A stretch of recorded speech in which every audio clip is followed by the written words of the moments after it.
अतीक अंसारी और आप देख रहे हैं स्मार्ट न्यूज इंडिया। मैं तो अकेला ही चला था जानिबे मंजिल मगर, मैं तो अकेला ही चला था जानिबे मंजिल मगर, लोग आते गए और कारवां बनता गया। जी हाँ, इस मिसरे का सीधा सीधा ये कहने का मतलब ये है कि इंसान जब अपनी जिंदगी की शुरुआत करता है तो बड़े संघर्ष के साथ शुरुआत करता है और धीरे धीरे लोग उससे जुड़ते जाते हैं और वो जो है क्षेत्र में या अपने शहर में, अपने प्रदेश में फेमस होता चला जाए। आज आप मेरे साथ जिस शख्सियत को देख रहे हैं, लोग उन्हें डॉक्टर आस्था अग्रवाल के नाम से जानते हैं।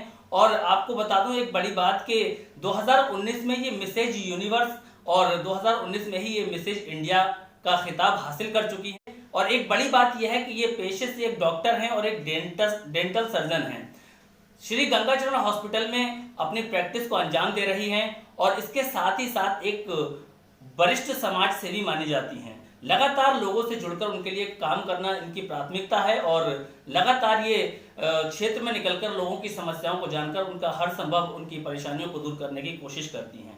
आज हम इनसे जानेंगे कि किस तरीके से इन्होंने अपनी जिंदगी की शुरुआत की और किस संघर्ष को पार करते हुए इन्होंने मिसेज यूनिवर्स और मिसेज इंडिया का खिताब हासिल किया। स्मार्ट न्यूज इंडिया में डॉक्टर आस्था अग्रवाल जी का बहुत बहुत स्वागत है।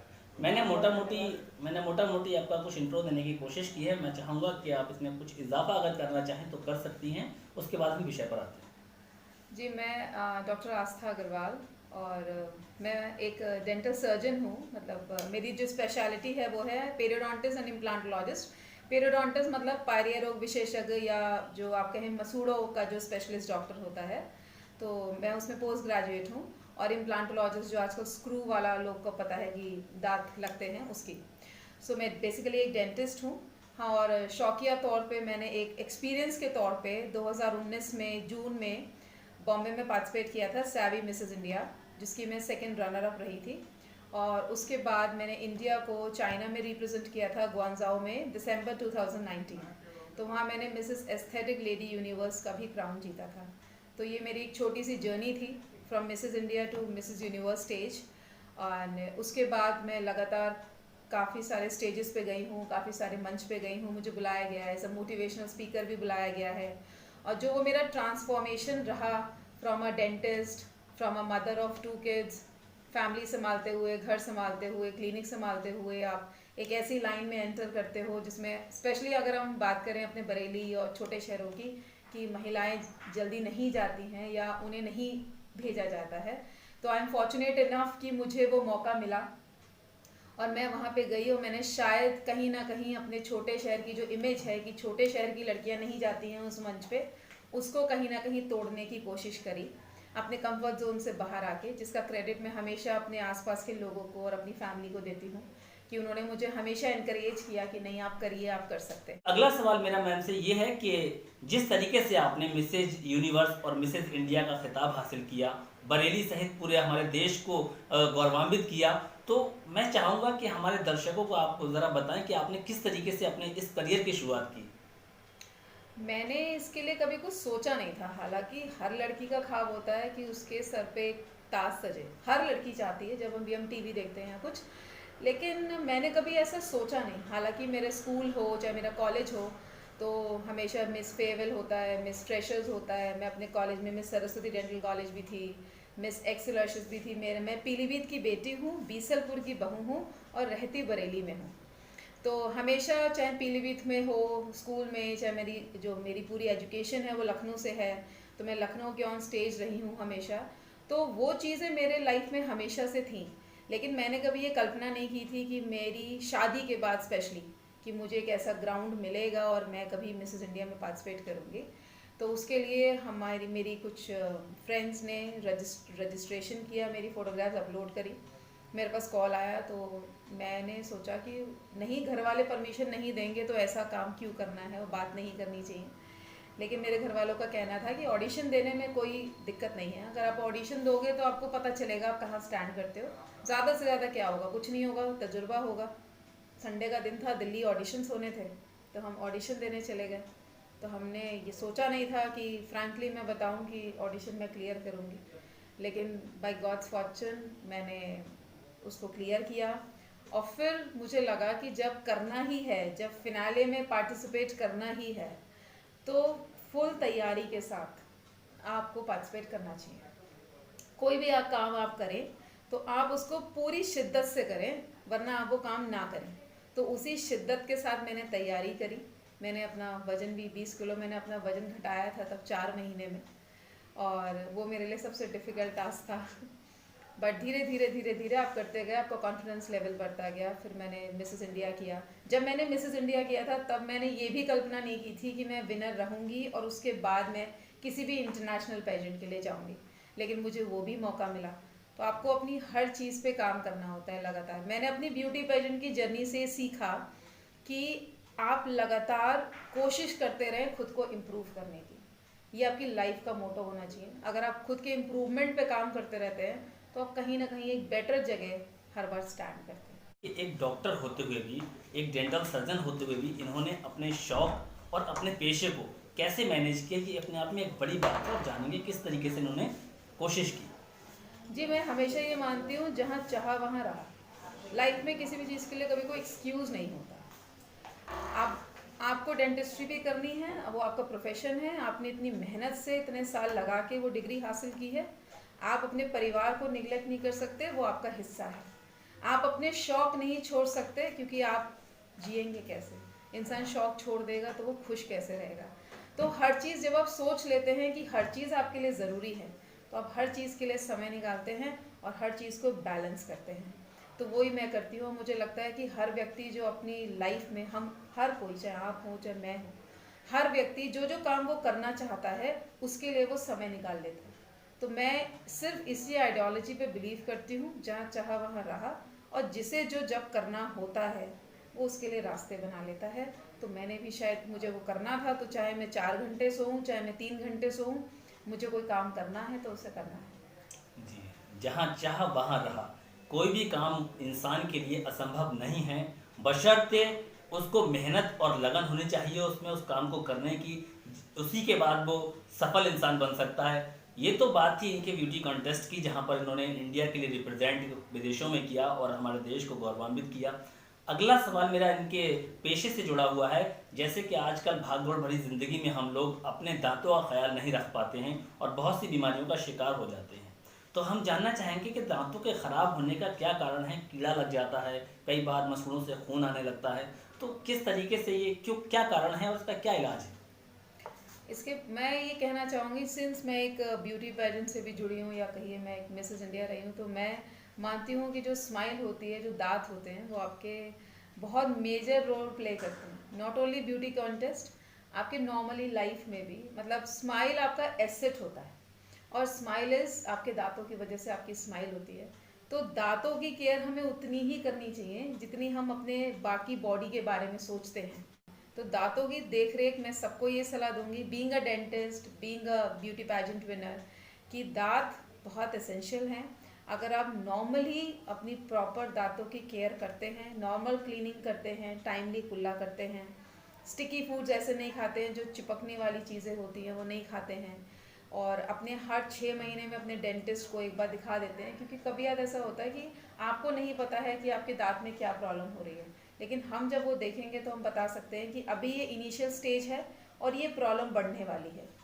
तो हम उसको उसी लेवल पे ट्रीट कर देंगे तो आपको दिक्कत कम होगी, लेकिन हम ऐसा करते नहीं हैं, क्योंकि हम डेंटिस्ट के पास जाते नहीं हैं जब तक कि हमें दर्द ना अच्छा, हो। एक धारणा और रहती है लोगों में कि दांत में जब दांत खराब होने लगता है तो कहते हैं कीड़ा लग गया। ये इस पर ज़रा थोड़ा प्रकाश डालिए। उसमें क्या होता है, जो हमारा दांत डैमेज होता है, जब हमारे दांतों में खाना फंसने लगे, या जैसे हम मीठा ज़्यादा खाते हैं, स्टिकी फूड ज़्यादा खाते हैं, वो हमारे दांतों में कहीं ना कहीं स्टक रह जाता है। तो उस पर हमारे सभी जानते हैं, हमारे मुंह में इतने सारे बैक्टीरिया होते हैं लाखों की तादाद में, वो उस पर एक्ट करते हैं। उस खाने, वो उन्हें खाना मिलता है ना, फूड होता है उनके लिए, और वो एसिड रिलीज करते हैं। वो एसिड हमारे दांत को डैमेज करता है, तो वो ब्लैक कलर का जो स्टेन आ जाता है दांत पे, तो पेशेंट कहता है डॉक्टर साहब काला कीड़ा पीछे लग गया है दांत में। तो that is normal common language में हम उसे कीड़ा कहते हैं, अदरवाइज दैट इज कैविटी और केरीज। तो उस, अगर वो शुरू में दांत की अपर सतह पे लगा होता है, पेशेंट को ठंडा गर्म नहीं लग रहा है, पेशेंट को दर्द नहीं हो रहा है, तो हम हमेशा कहते हैं कि आप उसको मसाला भरवा लो, फिलिंग करा लो। लेकिन अगर आप सोचते हो कि मुझे पेन नहीं है, जैसे आमतौर पे पेशेंट क्लिनिक पे आके कहता है कि डॉक्टर साहब वो काला काला हो गया है मेरे 2-3 दांतों में, लेकिन मुझे तकलीफ उससे कोई नहीं है, बस खाना हल्का सा गड्ढा हो गया है तो फंसता है, लेकिन मुझे दर्द भी नहीं होता है। तो हम पेशेंट को यही बोलते हैं कि अभी वो इनिशियल स्टेज में है, ऊपरी सतह पे है, इसलिए आपको दर्द नहीं है, तकलीफ नहीं है। वो जैसे जैसे और गहरा होगा, बड़ा होगा, आपको ठंडा गर्म भी लगेगा, आपको पेन भी होगा, तो उससे पहले ही आप ट्रीट करा लो। इससे पहले आपको जब पेन में आप हमारे पास आओगे, या तो हम दांत निकालेंगे आपका, या हम आरसीटी करेंगे, रूट कैनाल करेंगे, फिर उसमें कैप लगाएंगे, तो आपको तकलीफ भी ज़्यादा होगी, आपको ट्रीटमेंट भी लंबा लेना पड़ेगा, थोड़ा बहुत पेनफुल ट्रीटमेंट भी होगा, आपका खर्चा भी ज़्यादा होगा।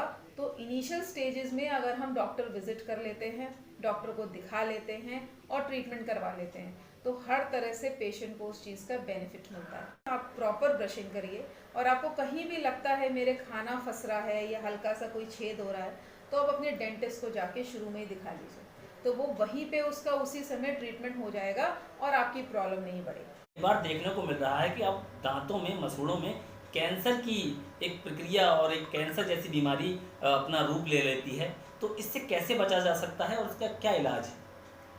कैंसर, मुंह का कैंसर बहुत कॉमन है, और स्पेशली उन जगहों पे बहुत कॉमन है जहाँ पे लोग पान मसाला, गुटखा और ये सब का सेवन ज़्यादा करते हैं, बीड़ी हो गई, सिगरेट हो गई, ये सबको पता है कि इन सब चीज़ों से हानि होती है, फिर भी लोग इसका सेवन करते हैं।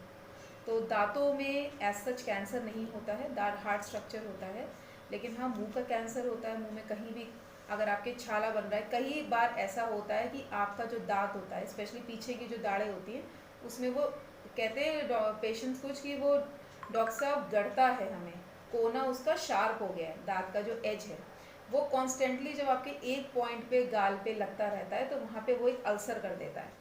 और वो अल्सर विद टाइम, क्योंकि बिकॉज उस पर कॉन्स्टेंट वो दांत उस पर काट रहा है ना उस अल्सर पे, तो वो ट्रॉमा की वजह से वो अल्सर कभी याद कैंसरस भी कन्वर्ट हो जाता है। ये भी एक रीज़न है कैंसर होने का। अदरवाइज जो मेन रीजंस हैं वो गुटखा है, तम्बाकू है। जितना आप इन सब चीज़ों का सेवन करेंगे उतना ज़्यादा आप प्रोन हैं कि आपको कैंसर हो। तो उसके लिए भी मैं हमेशा अपने पेशेंट्स को बोलती हूँ कि कहीं भी आपके दांत काट रहा हो गाल को, कि गाल छिल रहा हो आपका दांत की वजह से, तुरंत अपने डेंटिस्ट को दिखाएं और उस दांत को ठीक करवाएं, क्योंकि वो एक ही जगह पे बार बार ट्रॉमा मुंह में अच्छा नहीं है। और ये हम सब जानते हैं कि किसी भी तरह का तम्बाकू, गुटखा, बीड़ी, सिगरेट, इन सब तरह का सेवन किसी भी तरह से हमारी बॉडी के लिए किसी भी तरह से अच्छा नहीं है। तो ये हम में से किसी को भी इसको प्रमोट नहीं करना चाहिए, और इसको जितनी जल्दी हो सके हमें इसको छोड़ देना चाहिए। अगर हमारा कोई स्टूडेंट इस इंटरव्यू को देख रहा है और वो चाहता है कि वो डेंटल सर्जन बने, तो उसे शुरुआत में किन सब्जेक्टों पर ज़्यादा ध्यान देना चाहिए और किस तरीके से जो उसको है पढ़ाई करना चाहिए ताकि वो एक अच्छा डेंटिस्ट बन सके? देखिए, साइंस का स्टूडेंट डॉक्टर बनेगा, ये सब जानते हैं। तो पहले तो आप ट्वेल्थ क्लियर करेंगे, फिर आप अपना नीट का एग्ज़ाम क्लियर करेंगे अगर आप डेंटिस्ट बनने के इच्छुक हैं। फिर मेरी तो यही राय है कि आप जिस दिन बीडीएस करने जाएं, जिस दिन आप डेंटल कॉलेज में एडमिशन लें और जाएं, तो जो भी आपको पढ़ाया जाता है, जो भी प्रैक्टिकल आपको कराया जाता है, उसको आप सही तरीके से करें। फर्स्ट 2 इयर्स में आपको पूरी बॉडी के बारे में पढ़ाया जाता है। ऑलमोस्ट सारे सब्जेक्ट्स हमारे फर्स्ट ईयर के तो एमबीबीएस से सेम होते हैं, कि आपको जनरल पूरी बॉडी का आइडिया होना चाहिए, चाहे बायोकेमिस्ट्री हो गई, चाहे फिजियोलॉजी हो गई, चाहे एनाटमी हो गई। लेकिन उसके बाद धीरे धीरे आपके डेंटल के सब्जेक्ट स्पेशली बढ़ने लगते हैं। अच्छा, कितने लोगों को इस बात की जानकारी शायद नहीं भी होगी कि हमारी डेंटल में भी 7 ब्रांचेस होती हैं। जैसे हमें पता है कार्डियोलॉजिस्ट होता है, ऑप्थेल्मोलॉजिस्ट होता है, गायनोकोलॉजिस्ट होता है, अलग अलग ब्रांचेस हैं मेडिकल में। इसी तरह से दांतों में भी 7 ब्रांचेस होती हैं। दांतों में जो प्रोस्टोडोंटिस्ट होते हैं वो दांत लगाते हैं, जो एंडोडोंटिस्ट होते हैं वो रूट कैनाल करते हैं, जो ओरल सर्जन्स होते हैं वो सर्जरी करते हैं मुंह की। जैसे मैं पेरियोडोंटिस्ट हूँ, तो जो पायरिया की सर्जरीज होती हैं, गम की सर्जरीज होती हैं, वो हम करते हैं। तो डेंटल में भी 7 ब्रांचेस हैं। तो आप नीट का एग्ज़ाम क्लियर करेंगे, फिर आपकी रैंकिंग के हिसाब से आपको कॉलेजेस सिलेक्ट करने होते हैं कि आप डेंटिस्ट्री में इंटरेस्टेड हैं या एमबीबीएस में। वैसा पेपर अटेम्प्ट करते हैं, फिर आप एडमिशन लेके आप किसी भी कॉलेज में जाएं, तो आपको अपना 100% देना है। तो चाहे मतलब मैं तो ये मानती हूँ, चाहे डेंटिस्ट्री हो, चाहे कोई भी फील्ड हो, आप भी अपना जो काम कर रहे हैं उसमें आप अपना 100% देंगे तो आप सफल होंगे ही होंगे। और जो आप कॉलेज में प्रैक्टिस करते हो या कॉलेज में सीखते हो, उसको प्रैक्टिकली प्राइवेट क्लिनिक में कैसे करना है, इसमें थोड़ा डिफरेंस हो जाता है। क्योंकि जब आप प्राइवेट क्लिनिक में प्रैक्टिस करते हैं तो क्लिनिक सॉलिडली आपके हाथों में होती है, पेशेंट्स के अच्छे या बुरे का डिसीजन आपके हाथों में होता है। तो ये आपके लिए बहुत इंपॉर्टेंट होता है कि ड्यूरिंग योर कॉलेज भले ही आपके साथ प्रोफेसर्स काम करते हैं, सीनियर्स होते हैं आपके ऊपर आपको गाइड करने के लिए, लेकिन उस समय आपको दिमाग में ज़रूर रखना चाहिए कि आज तो ये मेरे साथ हैं, लेकिन कल को मैं कॉलेज पास आउट करने के बाद जब अपनी प्राइवेट क्लिनिक खोलूँगा या खोलूँगी तो मेरे साथ प्रोफेसर नहीं खड़ा होगा मुझे गाइड करने के लिए कि इस पेशेंट पे ये करो। और उस पेशेंट का दाद पेशेंट के लिए कितना ज़रूरी है उतना ही आपके लिए भी ज़रूरी होना चाहिए। इस सोच से आप इलाज करें कि पेशेंट आपके पास जिस तकलीफ से आया है उस तकलीफ से आप उसको रिलीव कर पाए। आज हमारे साथ मौजूद थी डॉक्टर आस्था अग्रवाल। हमने आज इनसे जाना कि किस तरीके से इन्होंने संघर्ष करते हुए बरेली जिले सहित हमारे देश को गौरवान्वित करने का काम किया है। इसी के साथ मैं इस कार्यक्रम से विदा लेना चाहूँगा। जय हिंद, जय भारत।